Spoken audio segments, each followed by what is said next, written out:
Hello again. Something which most of us have noticed is that whenever women meet to discuss things like the invasion of women's only spaces by biological males, there are usually people who try to shout them down or physically assault them. The same thing happens whether this is about women's refuges, women's sport, or any other topic. Something about the sight of women demanding that they can have places where they can meet, engage in sporting activities, or even just urinate without the presence of men seems to drive some people absolutely wild with fury. The aggressive behaviour of those claiming to be trans rights activists is quite scary. Well, I find it scary, and I'm a man well able to take care of myself. I imagine that women might find it terrifying. Who are these trans rights activists who are so incensed at the idea of women speaking up and asserting their own rights? Well, they are the same general group who have always been against women's rights, of course. There's nothing new about that. They are the same part of the population which has historically beaten and abused women and committed awful sexual crimes against them. Yes, that's right, it's a bunch of men.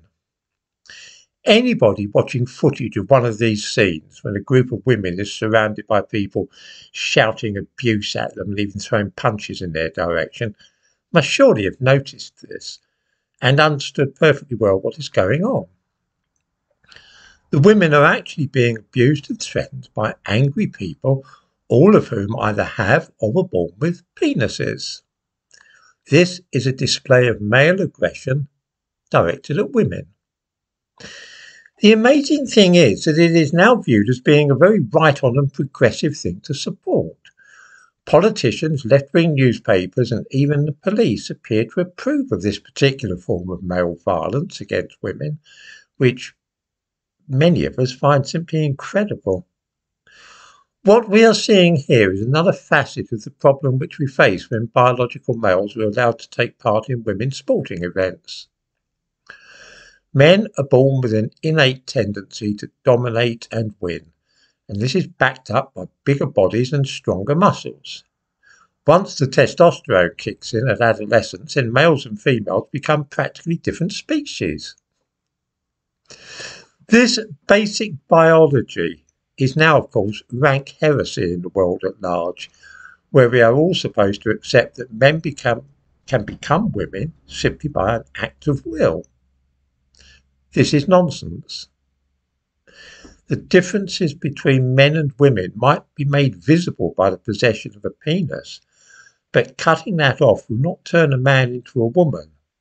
The inbuilt desire to be aggressive and dominate others, especially women, will remain.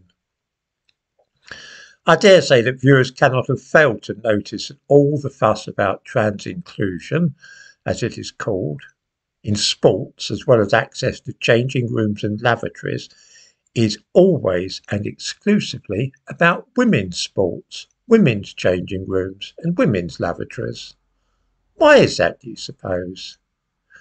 We are assured that it is now women and girls who are the majority of transsexuals. Ever asked yourself why you have not seen crowds of trans activists demanding access to men's changing rooms? Surely somebody must have noticed this.